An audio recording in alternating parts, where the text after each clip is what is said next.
महापरमहंसाय स्वादित चरण कमल चिन्ह मकरंदाय भक्तजन मानस निवासाय श्री रामचंद्राय नमः।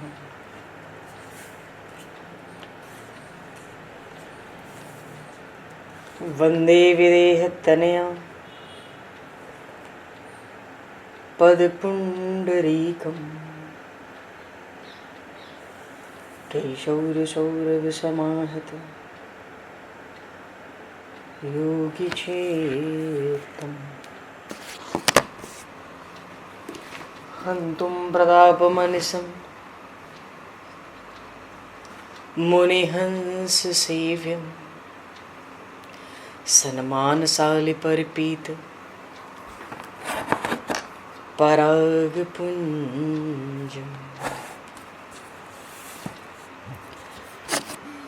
यत्र यत्र रघुनाथकीर्तनं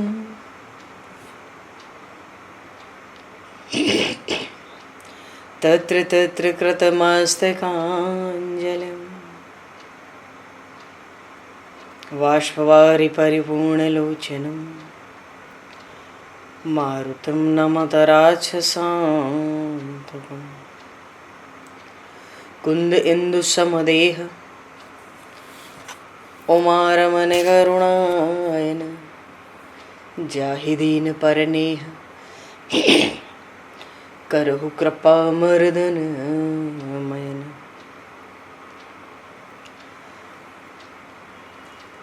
प्रहलाद नारद पराशर पुंडरीक व्यासे अम्बरीश शुक शौनक भीष्म दालभान रुक्मांगद अर्जुन वशिष्ठ विभीषणादीन एतानहं परम भागवतान् नमामि।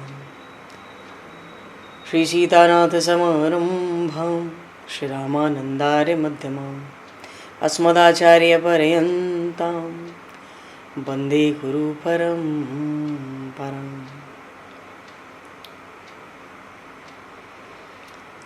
वर्णानामर्थ संज्ञानां रसानां छन्दसामपि मंगलानां च कर्तारो वन्दे वाणी विनायकौ।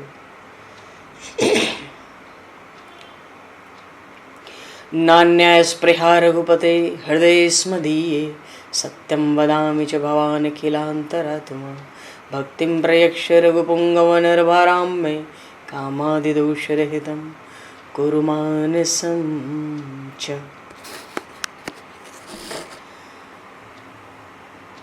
बंधु तुलसी के चरण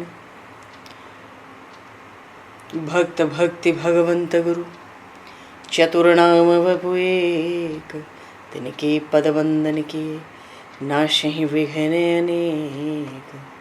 बंधु तुलसी के चरण जिनकी न्यो जग काज कल समुद्र घोरत लगो प्रगट्यो सप्त जहां।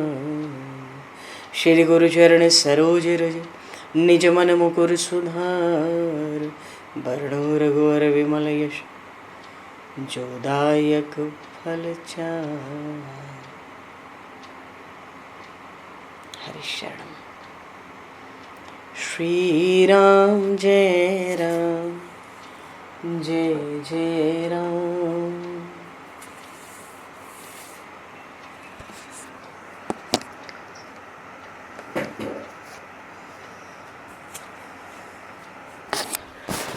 श्री राम जय राम जय जय राम।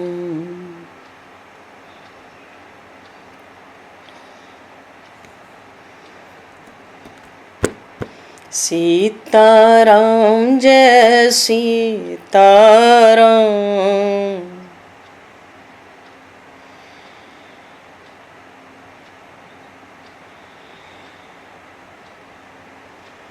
राधे श्याम जय राधे श्याम।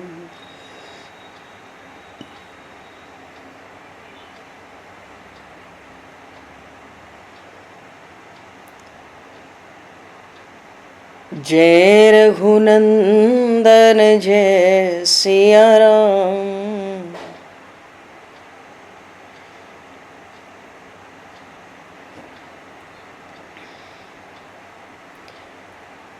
जानकी वल्लभ सीताराम।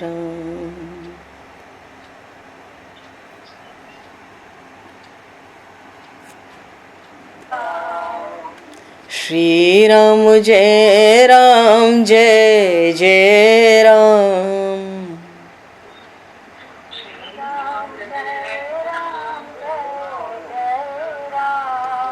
श्री राम जय राम जय जय राम।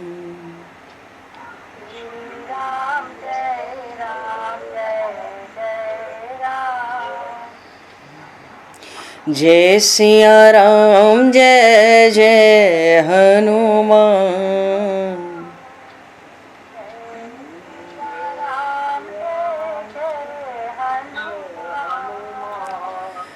श्री गुरु रामानंद भगवान।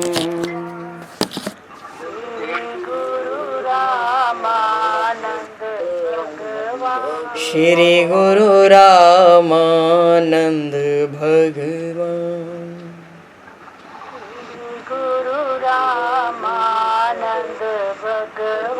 श्री राम जय राम जय जय राम।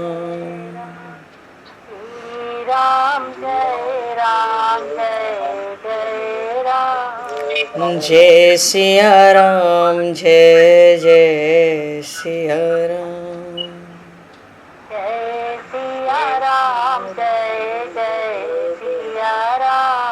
जय सिया राम जय जय सिया राम।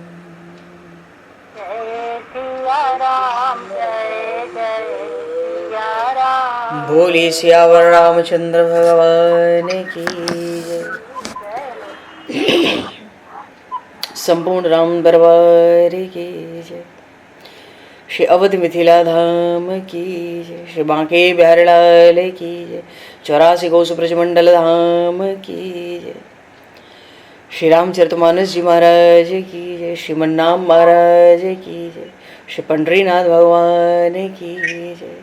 कली पावन अवतार गोस्वामी तुलसीदास जी महाराज की जय। सब संतन की जय, सब भक्तन की जय, समस्त वैष्णवन की जय, समस्त पूर्वाचार्य चरणन की जय, समस्त संप्रदाचार्यन की जय। श्री सद्गुरुदेव भगवान की जय। गंगा मैया की जय, जमुना मैया की जय, सरजू मैया की जय, गौ माता की जय, तुलसी माता की जय, पृथ्वी माता की जय, एकाशी महारानी की जय। जय जय श्री सीताराम, जय जय श्री राधेश्याम। नमः पार्वती पते हर हर महादेव। हरिशरणम। अनंत कोटि ब्रह्मांड नायक सर्वेश्वर पूर्ण परात्पर ब्रह्म असंख्य कल्याण गुणगणलय भक्तवांशा कल्पतरु शरणागत वत्सल भक्तवत्सल दीनबंधु दया सिंधु श्री कौशल्य आनंद वर्धन श्री दशरथ नंदन श्री जानकी कंठभूषण भगवान श्री सीताराम जी महाराज की असीम कृपा करुणा से श्री हनुमान जी महाराज की परम पावन भावमयी सन्निधि में महापुरुषों की भावमयी उपस्थिति में एवं आप सभी श्रद्धालु भक्त वैष्णवों की मंगल सन्निधि में मानव जीवन का सर्वोत्कृष्ट फल भगवत गुणगान भगवत कथा का आनंद हम सभी श्री राम कथा के माध्यम से प्राप्त करने जा रहे हैं। सर्वप्रथम आप सभी भक्त जनों के श्री चरणों में भगवत भाव से सादर वंदन सादर नमन। आप सभी को यथा योग्य जय सिया राम, जय जय श्री राधे हरि श्याम, जय श्री राम।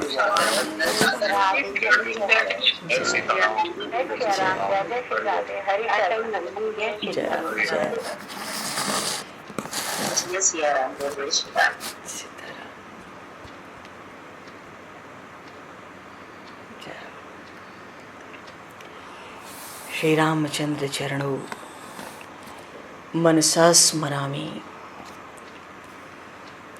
श्री रामचंद्र चरणों वचसा गृणामि। श्री रामचंद्र चरणों सरसा नमामि। श्री रामचंद्र चरणों शरणं प्रपद्ये। माता रामो मत्पता रामचंद्रः स्वामी रामो मत्सखा रामचंद्रः सर्वस्वं मे रामचंद्रो दयालुर नान्यम जाने नैव जाने न जाने।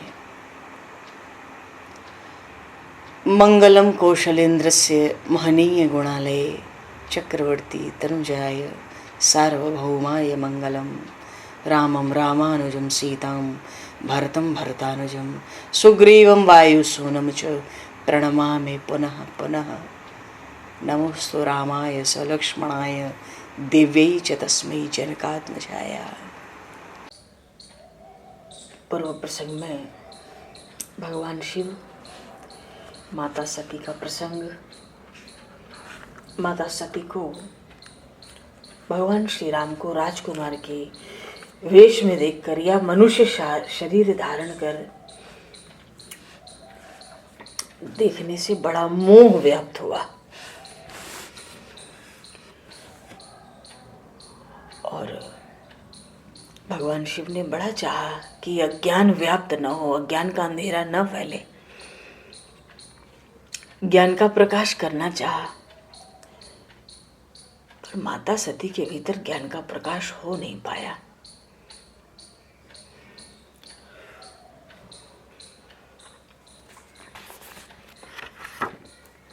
बाद में जब भगवान श्री राम ने स्वयं अपने प्रभाव को प्रकट किया,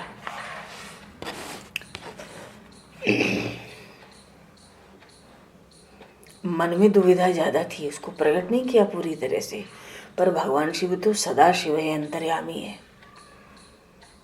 समाधान किया कि जिन श्री रघुनाथ जी की कथा हमने अगस्त ऋषि ने हमें सुनाई, जिनको हमने राम भक्ति का उपदेश किया, वही इष्ट देवी श्री राम है। अरे इन्हीं का बड़े बड़े मुनि, धीर, योगी, सिद्ध आदि सदा ही ध्यान करते हैं। निगम आगम जिनकी कीर्ति का, जिनके यश का नेति नेति कह के गान करते हैं।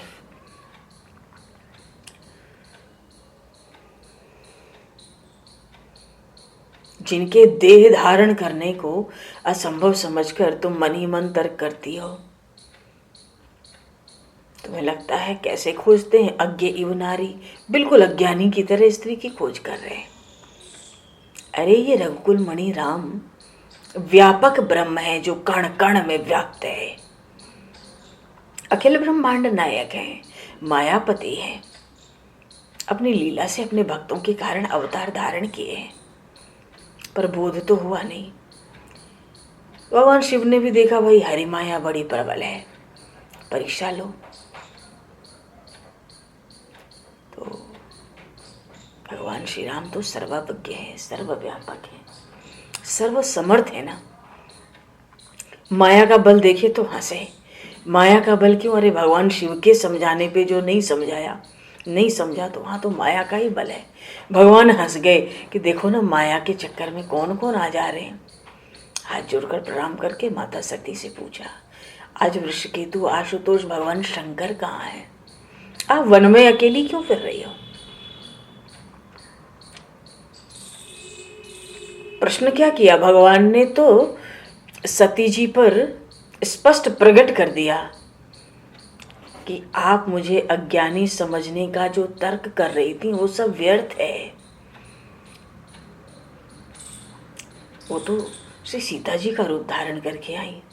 भगवान ने कई रास्ते बदले, जब सामने ही आ गई तो भगवान कहते, कहाँ है भगवान वृषकेतु? तो पानी पानी हो गई। मानो भगवान ने एक बार में प्रश्न क्या किया, सीधा कह दिया, किसको अज्ञानी समझ रही थी आप? अरे मैं ही सर्वज्ञ ज्ञानधाम मायाधीश श्रीपति हूं। भगवान ने ये इशारा बड़ी गूढ़ता के साथ किया, मानो कहना चाहते हैं भगवान शिव तो पहचानते थे तो भी नहीं आए, सामने वंदन करने की अभी अवसर ठीक नहीं है। भगवान कुछ व्याकुल दिख रहे, अभी जाके स्तुति करना, प्रणाम करना, वंदन करना उचित नहीं है। तो जिसको पहचान थी वो तो आया नहीं, और जिसको विश्वास नहीं था वो आ गया। ऐसे समय में वो सामने प्रकट हो गया। देखो ना कितनी विलक्षण है। भगवान ने बड़ी गूढ़ता से उत्तर दिया, क्योंकि भगवान शिव ने तो कहा था अगर जाऊंगा तो गए जानू सब कोई, इसलिए नहीं आए।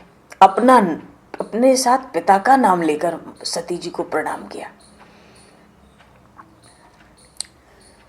जानते सब है, अंतर्यामी है, पर पूछते कैसे हैं? पूछत जान अजान जिमी, ऐसे पूछते मानो कुछ जानते ही नहीं। उनको बड़ा संकोच हुआ था माता सती को, बड़ी भयभीत हुई, चिंता करने लगी, भगवान शंकर के पास चली। हृदय में तो अब दारुण दुख नहीं, दाह, हृदय में अत्यंत दारुण दाह उत्पन्न हुआ। विचार करती हैं शिव जी के पास पहुंचकर मैं क्या उत्तर दूंगी। तो जब ये बात आई कि वहां जाकर क्या उत्तर दूंगी, तो भगवान राम ने सोचा कि वो भी मैं ही बता देता हूं। वो तो कृपा के निधि हैं, करुणा के धाम है। सती जी को दुखित देखे तो मार्ग में अभी तो ज्ञान ही कराया था कि अज्ञानी समझ रही थी, ज्ञान कराया, प्रश्न करके ही ज्ञान करा दिया सब स्वरूप का। फिर सोचती है जब आई हैं प्रभाव देखने तो आई थी, और विश्वास भी नहीं था प्रभाव पर। भगवान ने प्रभाव प्रकट किया। आगे राम सहित श्री भ्राता, श्री जी भी हैं, लखनलाल भी हैं, राम जी भी हैं, पीछे सहित बंधु सी सुंदर वेशा, आगे भी पीछे भी बड़ा सुंदर स्वरूप है। आंख बंद कर लिया, झटके से आंख खोला, अब तो जहां देखती हैं वहीं सरकार विराजमान है, वही सरकार विराजमान है। सिद्ध मुनि सुजान सब सेवा में लगे हैं, सेवा कर रहे हैं। एक से एक अमित प्रभाव वाले त्रिदेव ब्रह्मा विष्णु महेश चरण वंदन कर रहे हैं। उनकी लाखों की संख्या है। अरे ब्रह्मांडों की क्या कोई गिनती है? उनकी भी गिनती नहीं थी। तो कितने हैं? मानो सभी देवता अनेकों अनेक रूपों में सेवा में तत्पर हैं, और साथ में उनकी शक्तियां भी हैं। सभी अपनी शक्तियों के साथ हैं, वो शक्तियां भी अलग अलग हैं। सती जी क्या प्रभाव देख रही हैं परमात्मा का। मानो उनको विश्वास नहीं होता था कि कण कण में सर्वव्यापक है तो राम कैसे, जो कण कण में व्याप्त है वो रूप में कैसे आया। भगवान ने उनको कण कण में ब्रह्म का दर्शन नहीं कराया, केवल अपना भी दर्शन नहीं कराया, दरबार का दर्शन कराया, झांकी दिखाई। देखो अखिल ब्रह्मांड नायक मैं विराजमान हूं। जय राघवेंद्र सरकार की, जय सीता सुकुमार की, जय राघवेंद्र सरकार की, जय सीता सुकुमार की। इतनी झांकियां, और इतनी नहीं कि इतने बड़े बड़े देवता सब शक्तियों के साथ, सिद्ध मुनि जोगी सेवा में नहीं, इसके अतिरिक्त चराचर जीव, मानो पूरा पूरा ब्रह्मांड दिख रहा है। न जाने कितने ब्रह्मांडों का दर्शन हो रहा है, और हर जगह हो रहा है, एक जगह नहीं हो रहा है। ये झांकी एक जगह नहीं लगी है। जहाँ चितमहि तह प्रभु आसीना, सेवहि सिद्ध मुनीस प्रवीणा। देखे शिव विधि विष्णु अनेका, अमित प्रभाव एक ते एका। एक से बढ़ के एक प्रभाव, और सब करते क्या है? अपने प्रभाव और शक्तियों के साथ बंदत चरण करत प्रभु सेवा। सब अलग अलग रूप में देखते हैं। सती विधात्री इंदिरा देखी अमित अनूप। अब सती जी सोच रही है मैं कहाँ हूं, तुम कहीं नहीं हो, तुम अभी बाहर हो। सती विधात्री इंदिरा देखी अमित अनूप, अमित अनगिनत अनुपम सौंदर्य के साथ। जैसे जैसे देवताओं का स्वरूप था वैसे वैसे इनकी शक्तियों का।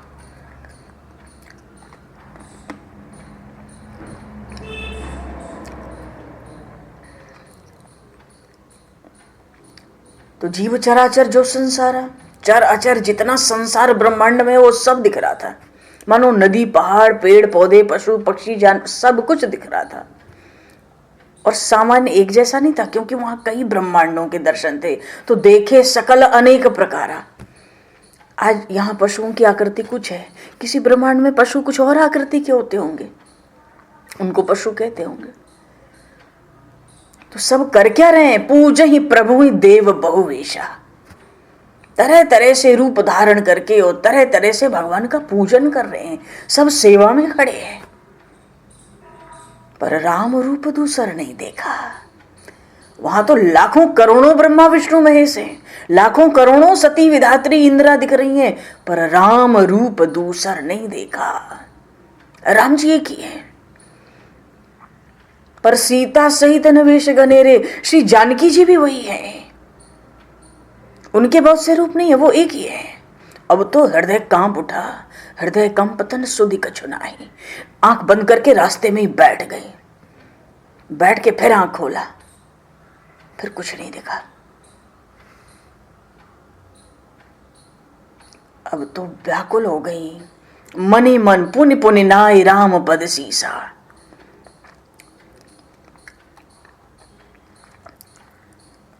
अपने अपराध की बारंबार क्षमा मांगते हुए भगवान श्री राम के चरणों में बार बार मन से प्रणाम करती हुई, वंदन करती हुई चली, जहां तहां रहे गरीसा, जहां भगवान शिव थे वहां पहुंच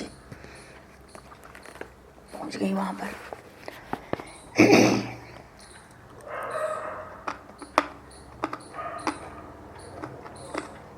तो आश्चर्य में अलौकिक दृश्य देखा, तो दारुण दाह तो होगा, चिंता होगी, जाकर शिव जी से अब क्या कहूं। ये चरित्र करके श्री रघुनाथ जी ने दर्शाया कि मैं एक हूं और मैं ही हर जगह व्याप्त हूं, क्योंकि सबसे बड़ी शंका तो थी कि सर्वव्यापक है तो राम कैसे, एक रूप में कैसे।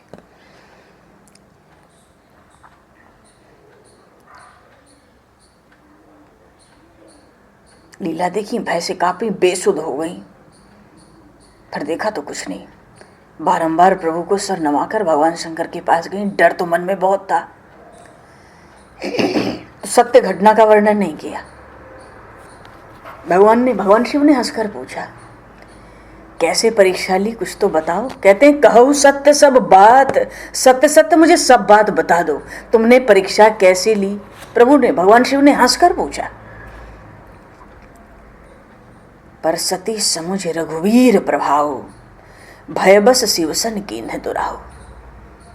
भगवान राम का प्रभाव देखने के बाद भय हो गया, शिव जी को सच कहने की हिम्मत ही नहीं हुई। कहती है, कछु न परीक्षा लेने को सही, कुछ परीक्षा ही नहीं ली हमने, कीन प्रणाम तुम्हारे ही नहीं, जैसे तुमने प्रणाम किया वैसे हम भी प्रणाम करके आ गए हैं, हमने कोई परीक्षा नहीं ली। क्यों? जो तुम कहा सो मृषा न हुई। आप जो कहते हो वो मिथ्या थोड़ी हो सकता है, वो झूठ थोड़ी हो सकता है। आपने कह दिया ब्रह्म है तो ब्रह्म है, सर्वव्यापक है तो सर्वव्यापक है, मोरे मन प्रतीति अति हुई। आपकी बात पर मुझे पूरा विश्वास रहता है। पर भगवान शिव को विश्वास नहीं हुआ, इतनी मीठी मीठी बातें, अभी तो इतना समझा रहे थे, तो इतना तर्क, इतने प्रश्न। भगवान शिव ने ध्यान धर के देखा, सती जी ने जो चरित्र किया वहां जाकर और इनके साथ जो घटित हुआ सब दिखा। सती जो कीन चरित्र सब जाना, गोस्वामी जी कहते हैं।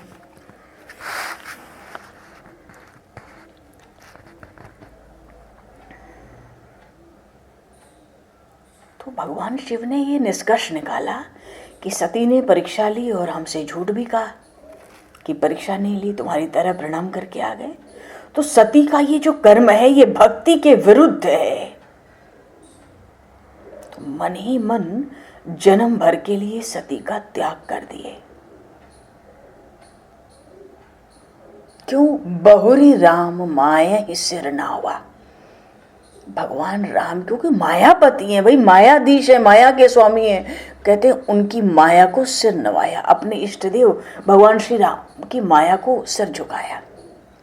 क्यों? उसी माया ने तो प्रेरी सती जही झूठ कहावा।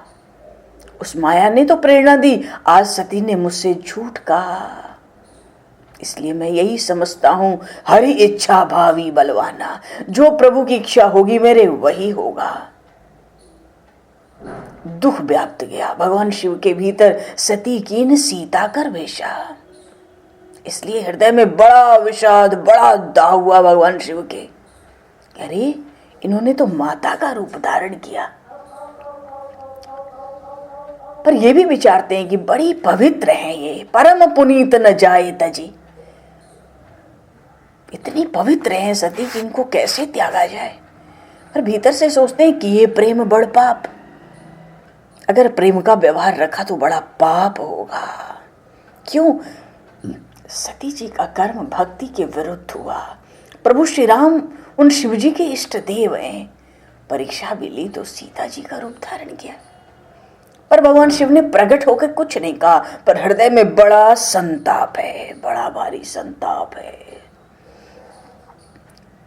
तो संताप लेके क्या करेंगे? भगवान राम को सिर नवाया, मन से प्रणाम किया। तो जैसे ही भगवान राम का भीतर स्मरण किया ना, तो हृदय से ऐसी प्रेरणा हुई कि एहि तन सती ही भेंट मोहि नाही, शिव संकल्प की न मन माही।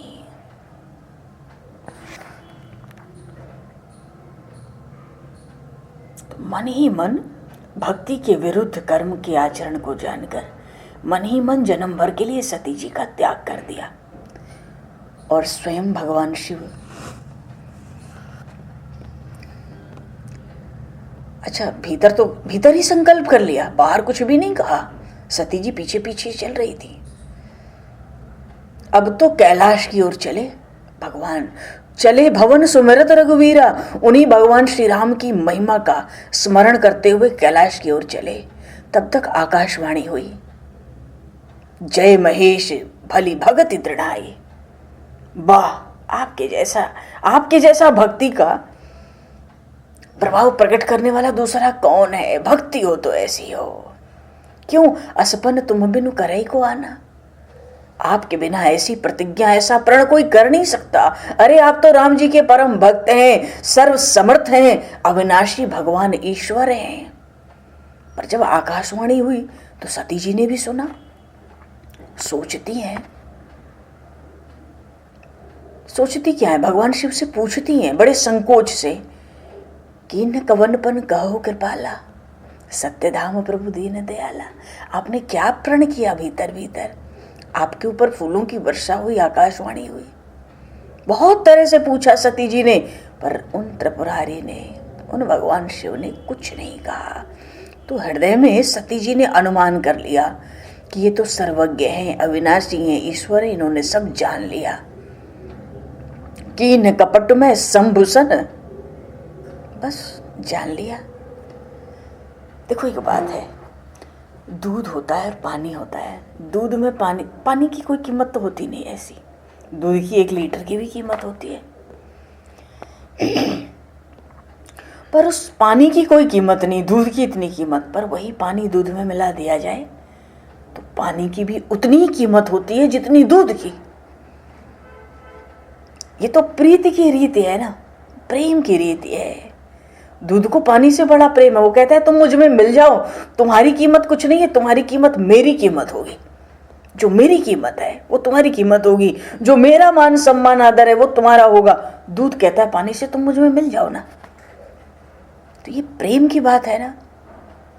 और उसी दूध में अगर खटाई पड़ जाए तो दूध और पानी अलग अलग दिखते हैं। तो आज कपट की थोड़ी खटाई सी पड़ गई। भगवान शिव माता सती के बीच में दोनों अलग अलग दिखाई पड़ने लगे। और भीतर भीतर अपनी जो करनी थी उसको खूब सोच रही है। बड़ी चिंता है, बड़ी चिंता है। फिर ये भी सोचती है कि भगवान शिव जो है, कि शिव जी तो कृपा के सिंधु हैं। कृपा सिंधु शिव परम अगाधा, प्रगट न कहे मोर अपराधा। मेरे अपराध को संकोच के मारे प्रकट होके उन्होंने मुझसे कुछ कहा ही नहीं। पर भीतर भीतर भाव आ गया कि प्रभु मोहि तजे हृदय अकुलानी। हृदय में बड़ी व्याकुलता छा गई। पर करें क्या? निज अग समझ न कछु कही जाए। अपनी ही गलती थी, अपना ही अपराध था, कहें कैसे। अब तो भीतर ही भीतर माता सती के लिए सुलगने वाली स्थिति हो गई। जब शिवजी ने देखा कि ये बड़ी व्याकुल है तो बड़ी सुंदर सुंदर कथा कहने लगे, तरह तरह से इतिहास पुराण सुनाने लगे। और सुनाते सुनाते मानो कि दुख न हो इनको, ये बड़ी पवित्र हैं, पर कुछ ऐसा कर्म बन गया कि मैं इनका संग नहीं कर सकता। भगवान शिव कैलाश पहुंचे, अपने प्रण का स्मरण किया, बट वृक्ष के नीचे कमलासन लगाया, सिद्धासन में शंकर सहज स्वरूप समारा, अपने स्वरूप को, और लागी समाधि अखंड अपारा। लग गई समाधि।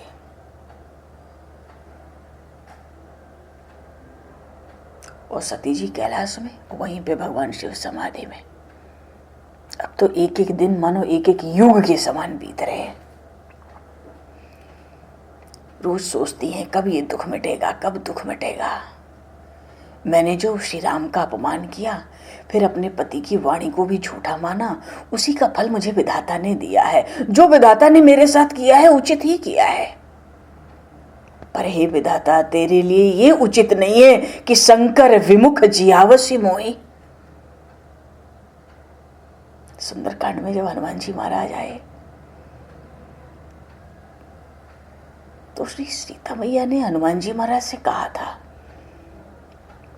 एक ही बड़ा अपराध है कि उनसे अलग होके प्राण नहीं निकले अभी तक, पर प्राण निकले तो कैसे निकले। कैसी सुंदर उपमा दी है श्री जानकी जी ने वहां पर। हनुमान जी को बताया प्राण क्यों नहीं निकलते। आज माता सती कहती हैं विधाता ने जो किया मेरे साथ बड़ा अच्छा किया, पर शंकर विमुख जियावसी मोहि, ये ठीक नहीं है। हृदय में बड़ी ग्लानि है, मन में राम जी का स्मरण करती हैं। क्या कहती हैं, सुना है आप दीन दयाल हो, जो कष्ट में है, पीड़ा में है, उनकी पीड़ा को आप हर लेते हो। वेद आपका ऐसा यश गाते हैं, आपकी ऐसी कीर्ति है, तो मैं आपसे हाथ जोड़कर विनय करती हूँ, कुछ उपाय कर दो, छूटे बेग देह ये मोरी।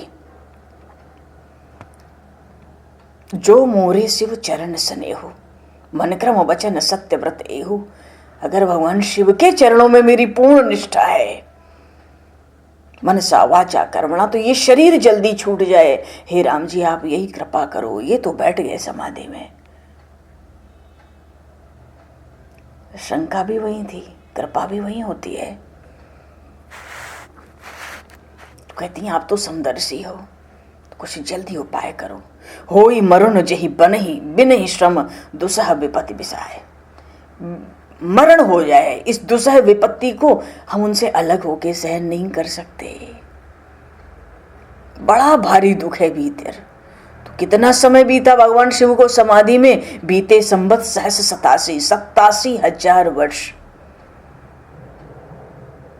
और उसके बाद तजी समाधि शंभु अविनाशी, और समाधि से निकल के राम नाम शिव सुमिरन लागे।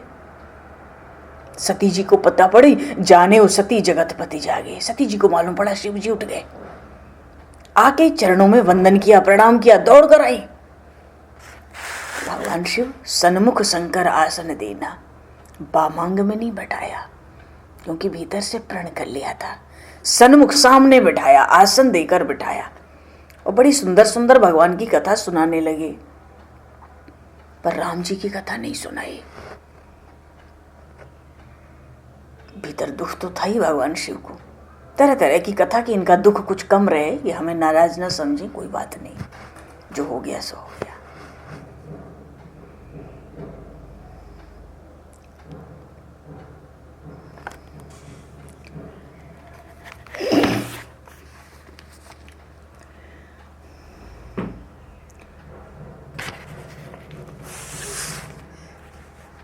देखो, सगुण साकार परमात्मा के साथ प्रेम होता है, निर्गुण निराकार ईश्वर का बुद्धि में अनुभव होता है।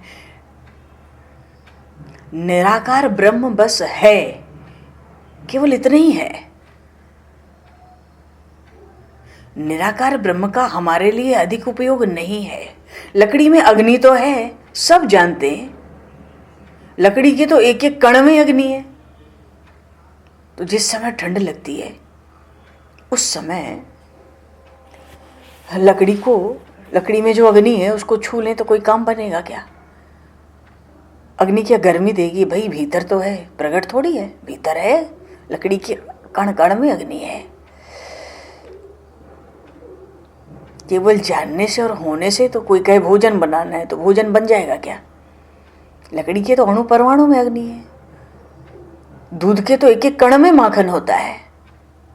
वो सब निराकार रूप में है। निराकार ईश्वर सर्वव्यापक है ना, दिखाई नहीं देता, बुद्धि से अनुभव होता है, पर इस सगुण के साथ प्रेम करने से, देखो दो बात है, सगुण ब्रह्म के साथ तो प्रेम होता है, और जो निर्गुण निराकार ईश्वर है वो सब में विराजमान है, इस भाव से सबका मन से बंधन होता है।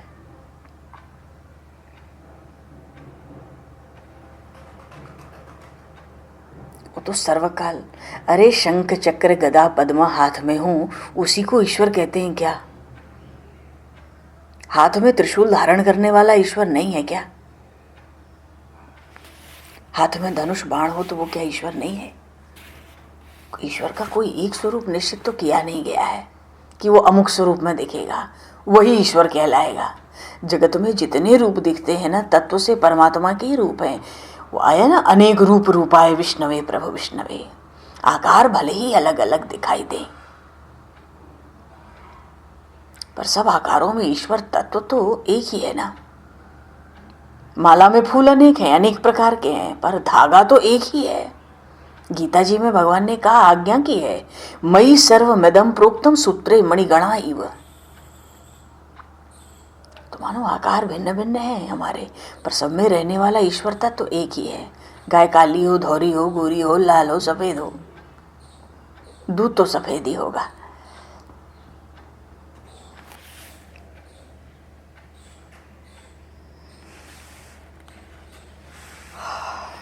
देखो आकार की कीमत नहीं है, तो नष्ट हो जाते हैं।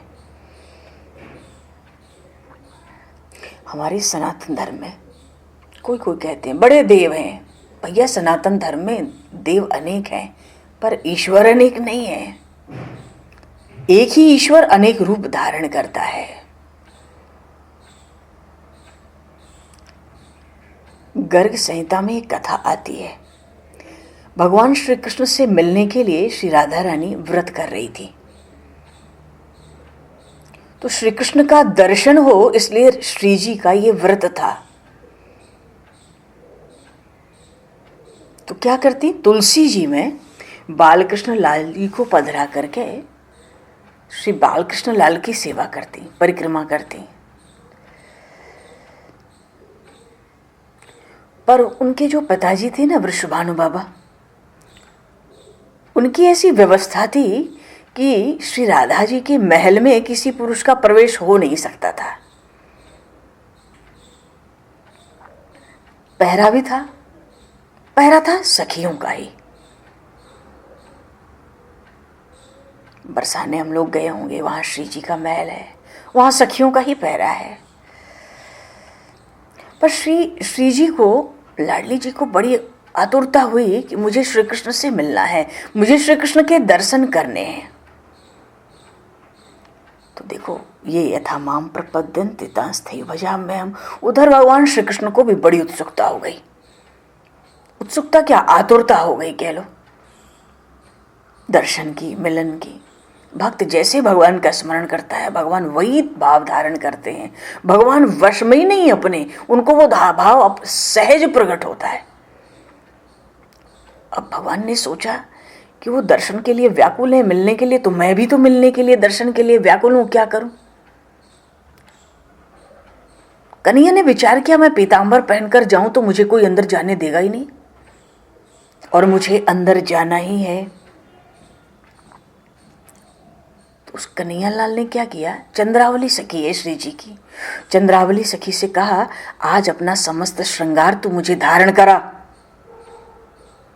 चंद्रावली ने भी कन्हैया को सखी का सब श्रृंगार धारण करके सजा दिया। अब वो श्री कृष्ण सखी रूप हो गए।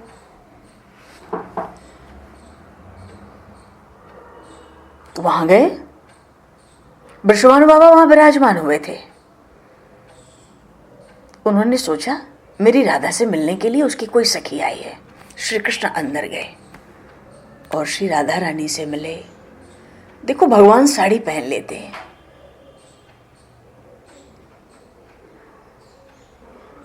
भाव है ये श्री कृष्ण श्री राम अनेक रूप धारण करते हैं। पर सभी स्वरूप तत्व से तो एक ही है। देव भले अनेक हों पर परमात्मा तो एक ही है ना। एक ही परमात्मा अनेक रूप में। हम लोग भी दिन में कई बार, कभी कभी ऐसा होता है, कई बार वस्त्र बदलने पड़ते हैं।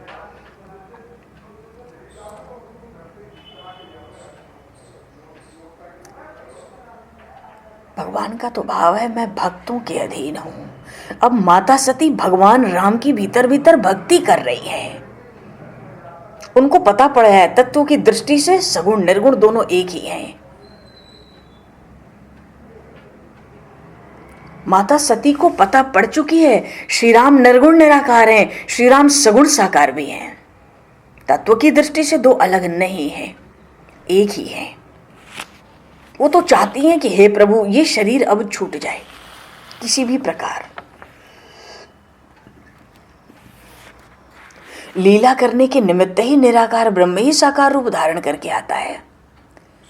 निर्गुण ब्रह्म ही सगुण लीला शरीर धारण करते हैं, अनेक प्रकार की लीला करते हैं।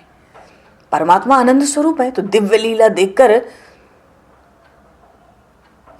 उनकी दिव्य लीला देखकर सबको आनंद आता है।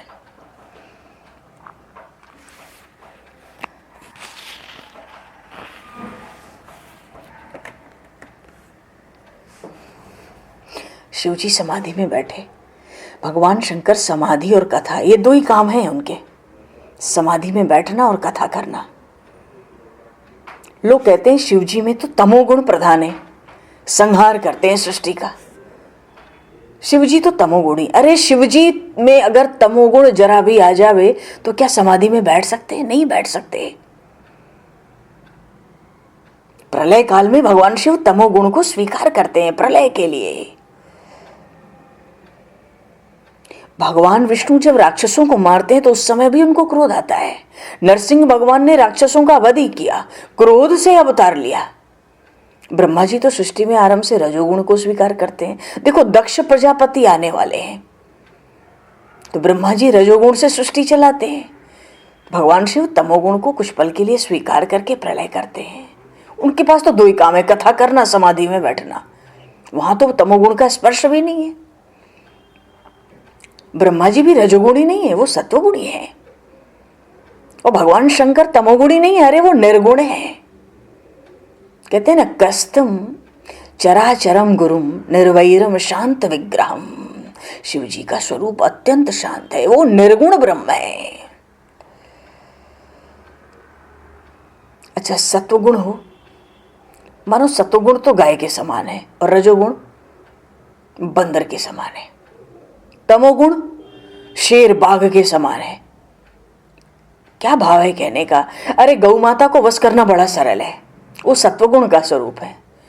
किसी बानर को वश में करना हो तो थोड़ा कठिन है, वो रजोगुण का स्वरूप हो गया।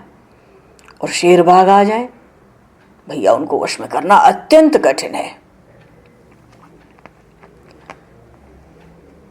अच्छा, कथा हम सुनते हैं, सब सत्वगुण में रहते हैं। कथा पूरी हुई तो क्या सत्वगुण कितने देर ठहरेगा? शंका है। कथा पूरी हुई नहीं कि मन हुआ चंचल, क्रिया में लगे। महापुरुष कहते हैं कथा सुनने के बाद कम से कम 10 मिनट के बाद, कथा कहने सुनने के बाद शांति से बैठकर कथा का मनन करना चाहिए।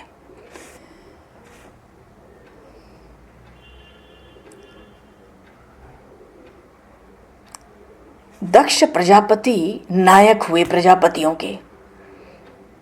जो भगवान शिव को तमोगुणी समझता है ना, उसका पतन होता है। क्यों? वो निर्गुण ब्रह्म है, परमात्मा है। शिव जी की कृपा के बिना शक्ति, ज्ञान, संतति, संपत्ति कुछ नहीं मिलता। शिव जी आशुतोष हैं, शीघ्र प्रसन्न हो जाते हैं। दक्ष प्रजापति शिव तत्व को जानते नहीं है। शिव जी के प्रति जो आवे जी में, मुंह में, वैसा बोलते हैं। शिव जी की निंदा करते हैं, कहते हैं वो तो शमशान में रहते हैं, वो भूतनाथ हैं। अरे भैया, सारा संसार ही शमशान है। जगत में ऐसी कोई जगह नहीं जहां किसी भी जीव की हिंसा ना हुई हो। हम जहां जहां बैठे हैं ना, वो भी शमशान ही है। अरे अपना घर भी तो मच्छर मकड़ियों का शमशान ही है। शिव जी भूतनाथ हैं, ठीक है, सबके मालिक हैं। भूत का अर्थ क्या होता है? पंच तत्व। शिव जी पंच तत्व के मालिक हैं, पृथ्वी, जल, अग्नि, वायु, आकाश। शिव जी के कंठ में विष है, मस्तक पर अमृत है, मस्तक पर चंद्रमा धारण किया हुआ है, चंद्रमा अमृत है। भैया इस जगत में न तो सब खराब है न सब अच्छा है, न सब शुभ है न सब कुछ अशुभ है, सबका मिश्रण है जगत में। ये विश्वनाथ हैं, सबके मालिक हैं ये, इनका नाम ही है विश्वनाथ। शिव पुराण में एक प्रसंग आया, विवाह के समय संकल्प में 3 पीढ़ियों का नाम लेना पड़ता है। जब विवाह होता है अग्नि को, ब्राह्मण को और देवताओं को साक्षी करके वेद को 3 पीढ़ियों का नाम लेना पड़ता है। शिव पार्वती का जब विवाह हुआ उस समय पुरोहित ने शिव जी से पूछा, महाराज आपके पिता का क्या नाम है? ब्रह्मा जी के ललाट से तामस अंश प्रकट हुआ, शिव जी तो निर्गुण ब्रह्म है। फिर भी नारद जी ने शिव जी के कान में कहा, अब ब्रह्मा हमारे पिता हैं ऐसा आप कह दो। शिव जी ने वैसे ही कह दिया। आगे पुरोहित जो विवाह करा रहा था ना भगवान शिव माता पार्वती का, आगे कहता है भगवान शिव से पुरोहित कहता है, हिमाचल के यहाँ तुम्हारे दादा का क्या नाम है? तो नारद जी ने शिव जी के कान में कह दिया, कह दो भगवान विष्णु मेरे दादा हैं ऐसा कहो। शिव जी ने वैसे सृष्टि क्रम बताने लगे, भागवत में है ये सृष्टि का, दादा है। शिव जी ने वैसे ही कह दिया। पुरोहित जी ने तीसरी पीढ़ी का नाम पूछा, तुम्हारा परदादा कौन है? तो नारद जी अब कुछ भी कान में आके धीरे से सिखाते कहते, शिव जी उनसे पहले ही बोल पड़े, अपना परदादा मैं ही हूं। बोलिए श्री शंकर भगवान की जय। अरे भैया क्या सृष्टि क्रम लगाते हो, तो सृष्टि को नष्ट करने वाले हैं। ये निर्गुण ब्रह्म है। जगता पितरो वंदे पार्वती परमेश्वरौ। पर दक्ष प्रजापति शिव तत्व को जानते नहीं है, इसलिए निश्चित कर लिया शिव जी को यज्ञ करूंगा, उसका भाग नहीं दूंगा।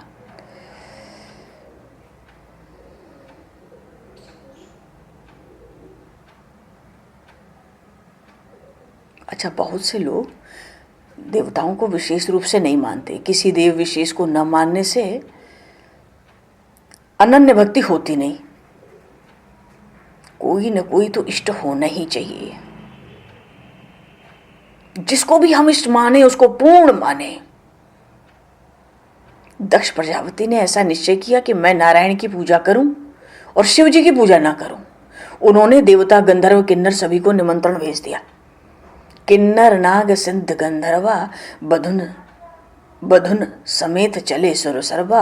विष्णु वरंची महेश बिहाई चले सकल सुर जान बनाई। सती बिलो के व्योम विमाना जात चले सुंदर विधि नाना। देवता गंधर्व विमानों में बैठकर कैलाश के ऊपर से जा रहे। सती जी बाहर निकल के आई, ये क्या है, कहाँ सवारी जा रही है? बड़ी बड़ी देवकन्याएं बड़ा सुंदर श्रृंगार करके।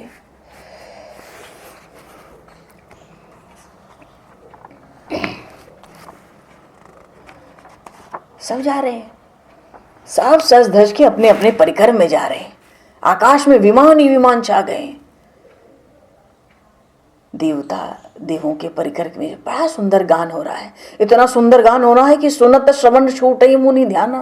मुनियों का ध्यान भी समाधि भी छूट जाए, ऐसा सुंदर गान हो रहा है। शिव जी से पूछा, शिव जी कहते हैं आपके पिताजी के घर में यज्ञ हो रहा है, सब उसके निमंत्रण में जा रहे हैं। बड़ी प्रसन्न हुई सुन के। तो प्रसन्न भी तो लाख वर्ष के बाद हुई शायद। कहते हैं कि अगर मुझे आज्ञा मिल जाए तो मैं भी कुछ दिन इसी बहाने जाके पिता के घर रह आऊं। क्यों? ये भाव आया कहाँ से कि पति को छोड़ के पिता के घर रह आऊं? पति परित्याग हृदय दुख भारी। हृदय में तो बड़ा भारी दुख था कि पति ने त्यागा है, पर अपना अपराध कह नहीं पा रही है। बड़े प्रेम से, बड़ी सुंदर वाणी में कहा, बड़े भय, बड़े संकोच, बड़े प्रेम से। पिताजी के घर में बड़ा उत्सव है, अगर आपकी आज्ञा हो तो मैं भी देखने जाऊं। शिव जी ने कहा कि बात तो अच्छी कहती हो पर मेरे मन को भाता नहीं है। क्यों? तुम्हारे पिताजी ने कोई निमंत्रण नहीं भेजा। उन्होंने अपनी सब कन्याओं को बुलाया, पर हमसे बैर रखते हैं इसलिए तुमको बिसराया है। बात यह हुई सती कि ब्रह्मा जी की सभा में हमसे एक बार उनको दुख हुआ। इसलिए वो मेरा आज तक अपमान करते हैं। और बिना बुलाए अगर तुम वहां जाओगी तो फिर न तो शील रहेगा, न प्रेम रहेगा, न कोई मर्यादा रहेगी। हालांकि मैं जानता हूं कि मित्र के घर, अपने भगवान के घर, पिता के घर, गुरु के घर में बिना बुलाए भी जाना चाहिए, कोई संदेह वाली बात नहीं है। लेकिन सती, जतपि मित्र प्रभु गुरु पितु गुरु गेहा, जाइए बिन बोले उन संदेहा। बिना बुलाए जाओ पिता के घर, मित्र के घर, गुरु के घर, भगवान के घर, मंदिर में। लेकिन सती एक बात है, तदपि विरोध मान जहां कोई, तहां गए कल्याण न होई। जहां कोई भीतर से विरोध मानता हो, मान लो गुरु के घर गए तो गुरु में या उसके घर में, पिता के घर गए तो वहां कोई आफत, मित्र के घर गए तो वहां कोई संकट। तो भले कितनी भी मित्रता हो, पिता का घर हो, गुरु का स्थान हो, शास्त्र कहता है बिना बुलाए जाओ, पर जहां कोई भीतर से प्रसन्न न हो, विरोध माने, तहां गए कल्याण न हुई। सती, वहां जाने से कल्याण नहीं होता। तरह तरह से भगवान शिव ने समझाया, पर क्या करें, फिर से ज्ञान हृदय में नहीं आया। तो भगवान शिव ने यहां तक कहा कि भगवान शिव कहते हैं, कह प्रभु जाहु जो बिन ही बुलाए, नहीं भल बात हमारे भाई। ये बात हमें भली नहीं लगती अगर तुम बिना बुलाए जाओ। पर बहुत प्रयास किया, देखते हैं भगवान शिव कि ये दक्ष कुमारी नहीं मानती, इसलिए उनको दक्ष कुमारी कहते हैं उस समय। तो फिर जो खास खास गण थे साथ लगा के विदा कर दिए। तो शिव पुराण में जो प्रसंग आया इस विषय में, देवता गंधर्व विमानों में बैठ के जब कैलाश के ऊपर से जा रहे थे तो सती जी बाहर आई। देव कन्याओं ने बड़ा सुंदर श्रृंगार किया था। सती जी ने हाथ ऊंचा कर लिया, ऊंचा करके उनको बुलाती हैं, पूछती हैं कहाँ जा रही हो। वो कहती हैं आपको खबर नहीं, आपके पिता बहुत बड़ा यज्ञ कर रहे हैं, आपको निमंत्रण नहीं मिला क्या। सती जी को आश्चर्य हुआ, भीतर मन में तो विचार कर ही रही है, मुझे सूचना भी नहीं दी। तो देव कन्याएं पूछने लगी आपको निमंत्रण नहीं आया। सती जी ने कहा निमंत्रण देने को तो कोई आया ही होगा, पर इस कैलाश की चोटी पर कोई पहुंच सके तब तो, यहां तो हर कोई नहीं पहुंच सकता। देव कन्याओं ने विदा लेके सती जी से वो अपना ऊपर ही ऊपर चली गई।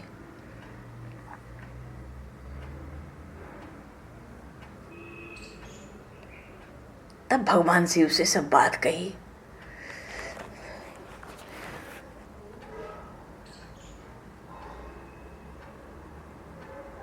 पर बात सती जी को फिर सुहाई नहीं। देखो, संसार का संबंध तो माया से भरा है। वासना से ही मां बाप बनते हैं, वासना से ही जीव पुत्र बनता है। पिता पुत्र के संबंध में वासना के अतिरिक्त और कुछ नहीं है।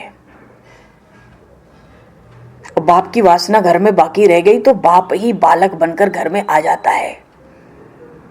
ये संसार मायामय है। शिव जी कहते हैं मेरे राम ही माया से रहित ब्रह्म है, मैं तो उन्हीं का स्मरण करूंगा।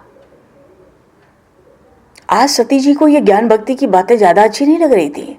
सती जी ने कहा, अरे एक पुत्री का कितना मन पिता के घर जाने का होता है, वहां जाने से उसको कैसा सुख मिलता है, आप जैसे ज्ञानी नहीं समझ सकते। आग्रह करने लगी जाने का। वो तो कहते देवी तुम मत जाओ मत जाओ। भगवान शिव ने यहां तक कह दिया कि देखो, तुम्हारे पिता दक्ष प्रजापति ने यज्ञ का तो केवल बहाना बनाया है, निमित्त बनाया है। वो मेरा अपमान करने के लिए यज्ञ करता है। तुम्हारे पिता ने पहले भी मुझे बहुत गंदे शब्द कहे थे ब्रह्मा जी की सभा में, पर भगवान शिव तो निर्गुण ब्रह्म, उनको फर्क ही नहीं पड़ता। पर आज सती जी से कहा। सती जी कहते मेरे पिताजी ऐसे गंदे शब्द नहीं कह सकते, ऐसा आपने क्या विशेष किया। शिवजी ने कहा तुम्हारे पिताजी सभा में आए, उस समय सब खड़े हो गए, मैं खड़ा नहीं हुआ, इस कारण से उन्होंने गंदा शब्द बोला सभा में। सती जी कहती आप खड़े क्यों नहीं हुए, प्रणाम मेरे पिता को आपने क्यों नहीं किया। तो शिवजी कहे कि जो सज्जन होते हैं, संत जन होते हैं, वो शरीर को सम्मान नहीं देते। ये शरीर जिसके कारण सुंदर लगता है, उन परमात्मा नारायण को मैंने मन से प्रणाम किया था, मैंने उनका अपमान नहीं किया। पर मैं खड़ा नहीं हुआ, शरीर को मान नहीं दिया। सती जी कहती, महाराज ये तो ज्ञानी पुरुषों की परिभाषा है। पिताजी के भीतर विराजमान अंतर्यामी को आपने मन से प्रणाम किया, पर उसकी खबर तो मेरे पिताजी को नहीं हुई ना, इसलिए उनको क्रोध आया होगा। तो उन सब बातों को अब आप भूल जाओ। शिव जी कहते, मैं तो भूल चुका हूं, पर तुम्हारे पिताजी अभी तक नहीं भूल पा रहे, तुम वहां मत जाओ। मैंने तो अपमान सह लिया, पर तुम नहीं सहन कर पाओगी। भांति अनेक शंभु समझावा, भावी बस न ज्ञान और आवा।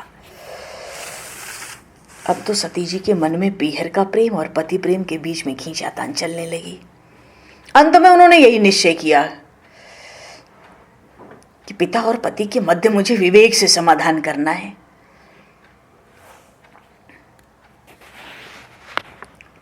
देखो भाई,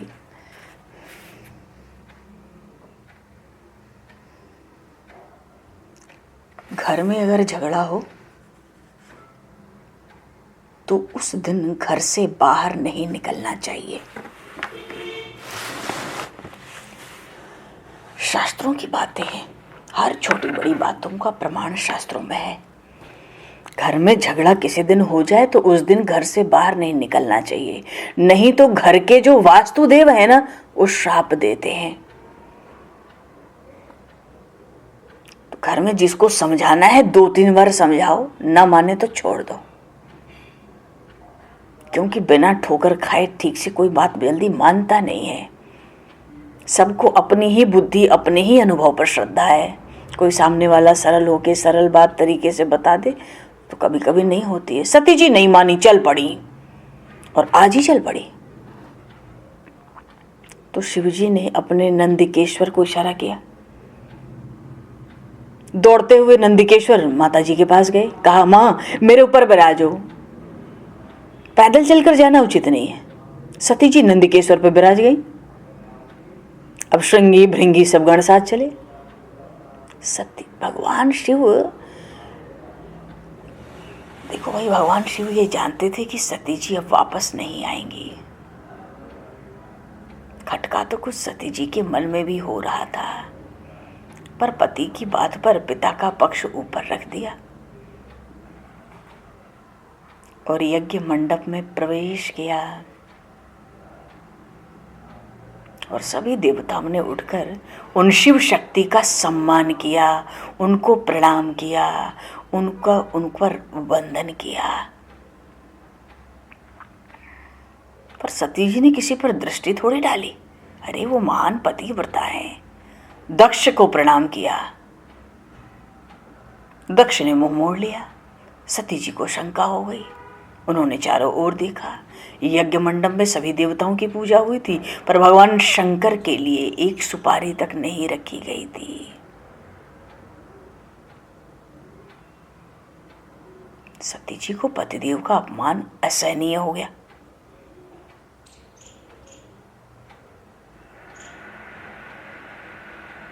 जो यज्ञ शिव स्वरूप नहीं है वो शव के समान हो जाता है। बोली श्री भक्त वत्सल भगवान की जय।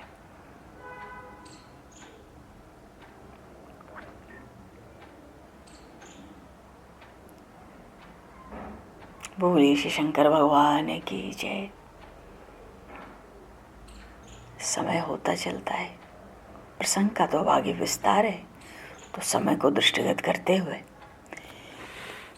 आज यहीं पर माता सती का यज्ञ मंडप में प्रवेश,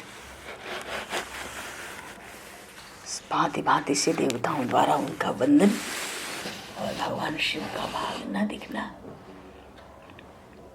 क्रोध का कारण तो बनेगा ही। और समय को दृष्टिगत करते हुए आज यहीं पर वाणी को विराम दिया जाए। 2 पल नाम संकीर्तन बोलकर वाणी को विराम दिया जाए।